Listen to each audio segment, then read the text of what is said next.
একটা আইনগত process follow করতে হবে। আমি দেখি আলাপ করে দেখবো এটা যে কীভাবে কী করা যায়। একটা বেআইনিভাবে তো করা যাবে না।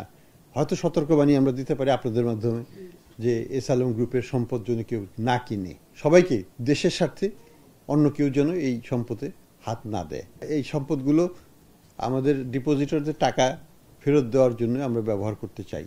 সিস্টেমেটিক ওয়েতে ব্যাংক লুট করা এটা কিন্তু এই রকমভাবে বিস্তৃত আকারে এবং এত সুপরিকল্পিতভাবে রাষ্ট্রযন্ত্রকে ব্যবহার করে অন্য কোথাও আমি শুনি নেই।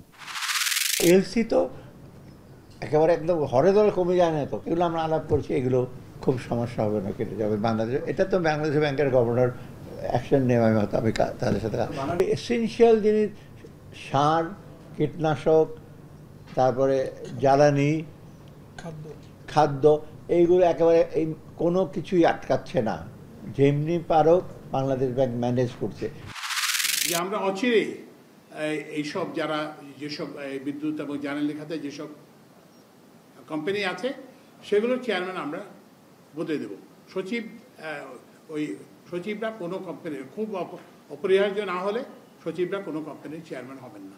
লোকজন অতিষ্ঠ বিদ্যুৎ, আমি নিজেই যে বিদ্যুতের যে দাম তাতে আমি অতিষ্ঠ, আর আপনি সাধারণ মানুষের কথা চিন্তা করেন। তো সুতরাং ওই রাস্তা আমরা বন্ধ করে দিচ্ছি।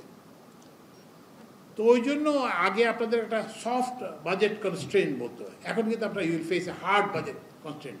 আপনি বললেই কিন্তু মন্ত্রণালয়ের ফাইলে ওই বিদ্যুতের দাম বাড়বে না, গ্যাসের দাম বাড়বে না, কিংবা তেলের দাম বাড়বে না।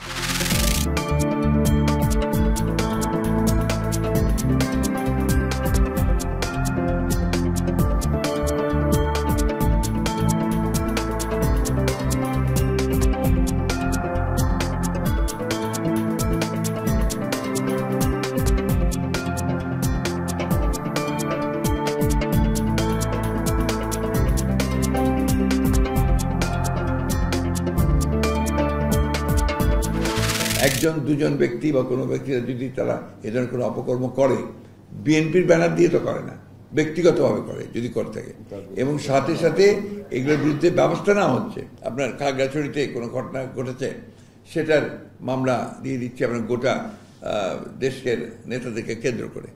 এটা একটা বিরূপ ঘটনা ঘটছে। সুতরাং আমি মনে করি যে এটা আপনার একেবারেই বন্ধ হওয়া দরকার। আমি আমাদের দলের সকল নেতাকর্মীদের কাছে আহ্বান জানাবো যে তারা এমন কোনো মামলা দেবেন না যে মামলাতে কোনো সারবস্তু থাকবে না। এই যে ইন্টারিম গভর্নমেন্ট, তাকে সেই যৌক্তিক সময় অবশ্যই দিতে হবে, এবং তার জন্য সকল প্রকার কোঅপারেশন, সহযোগিতা কিন্তু আমরা এখন পর্যন্ত করে চলেছি, করব। যতদিন আমরা মনে করি যে সরকার রাইট ট্র্যাকে থাকবে, অবশ্যই আমরা সেটা করব।